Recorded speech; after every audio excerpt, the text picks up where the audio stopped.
Hi, thanks for viewing. This is video 5. This is going to be a continuation from the last video, which is my experiences about Tassie, where I was born and grew up. So I can't remember the exact date I got to Tasmania, but I was there for approximately 5 months. So during my time there, I got to experience the best day ever in my life.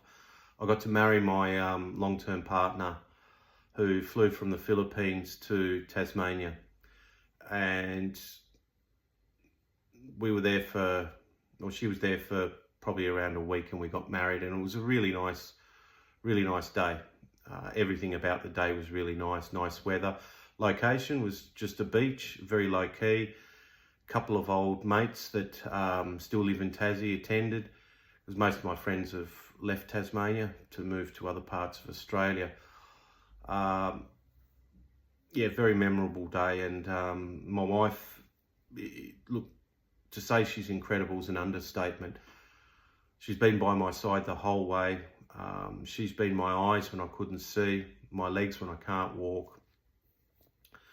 She's done everything for me, prepares my tablets in the morning, my tablets at night, helps me to the bathroom, would cut my food up when I couldn't eat properly. You know, the list goes on. I wouldn't be here if it wasn't for her.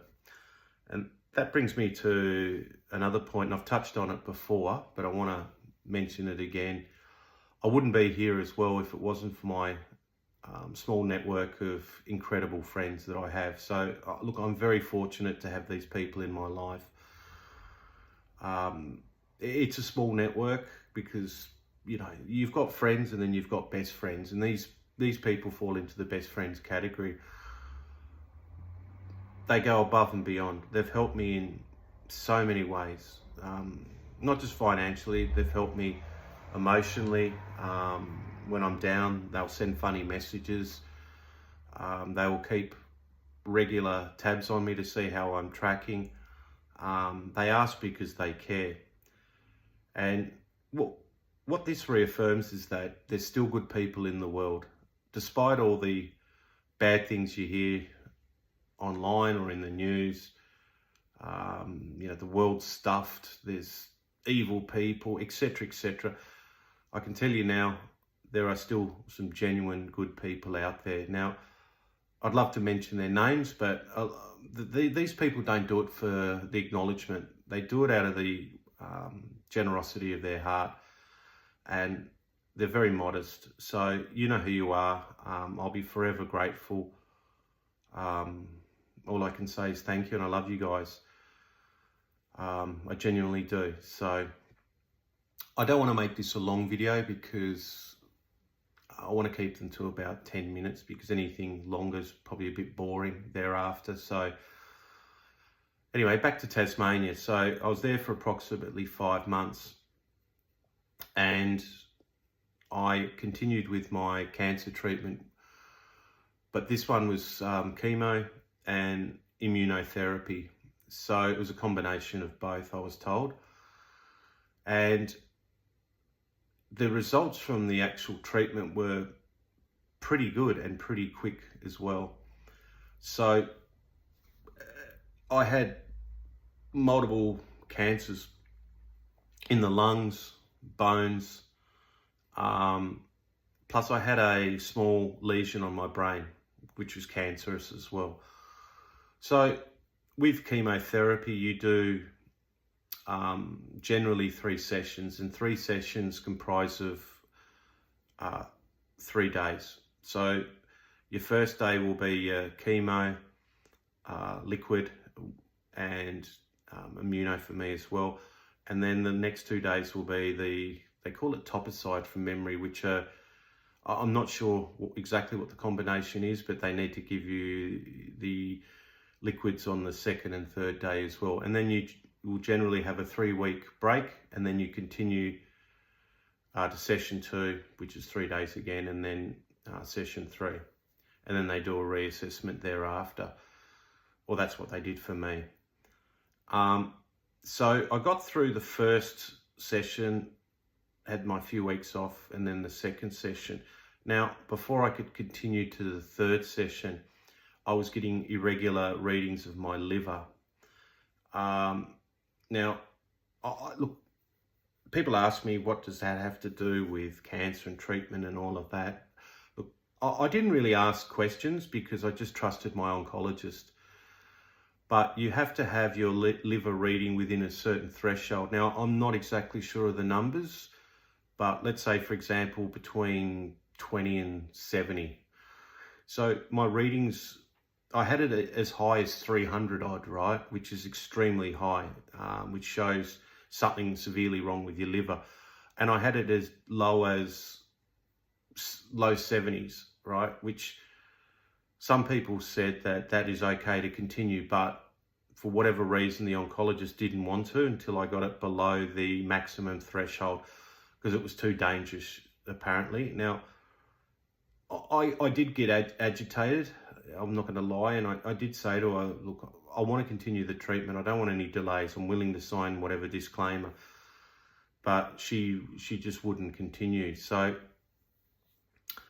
while I was waiting, which was I think there was a 12-week delay from memory, 12, 14 weeks, something like that.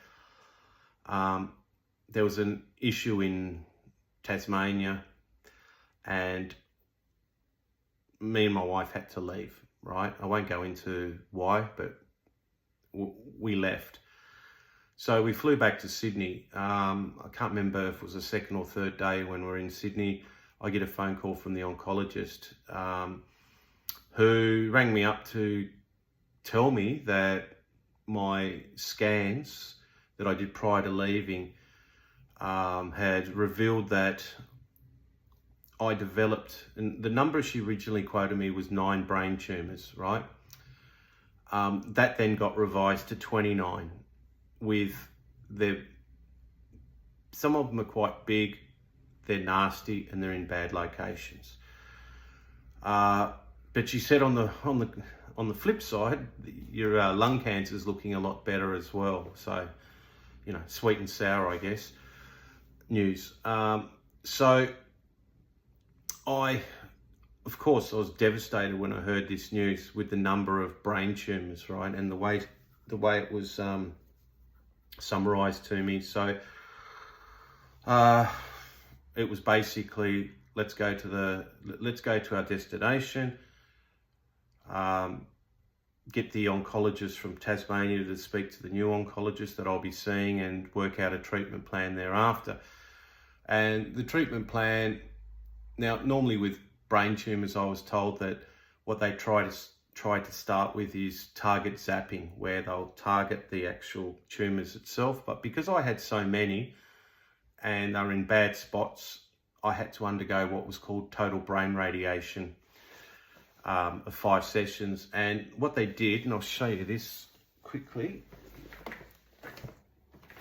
they made up a mask for me, because you've got to wear this when you go into the to get the procedure done. You can't move. So yeah, I had to have that molded to my face while they bolted me down to the table, as you can see with these bolts. I'll go into all of that and my experiences with total brain radiation in the next video. It's a very risky type of treatment because, as it's called, total brain radiation, you can suffer from memory loss, a whole range of side effects, and there's an extremely high chance that you will suffer from these. The percentage rate is extremely high, and I did suffer from quite a few side effects thereafter. It's not a very easy treatment to go through, but unfortunately, you've got no choice. You've got to do it. So, as I said, I'll touch on that in the next video. But look, like I said, I want to keep these to about 10 minutes from now. So this one's fast approaching 10 minutes. So look, thank you again for tuning in. If you've got any questions, like I said in the previous ones, just send me a message and I'll try and answer them as best I can for you. Look, I hope no one goes through what I've gone through, because it's just the worst. So anyway, look, thank you for viewing, and I will see you again in a day or two. Thanks. See you later. Bye.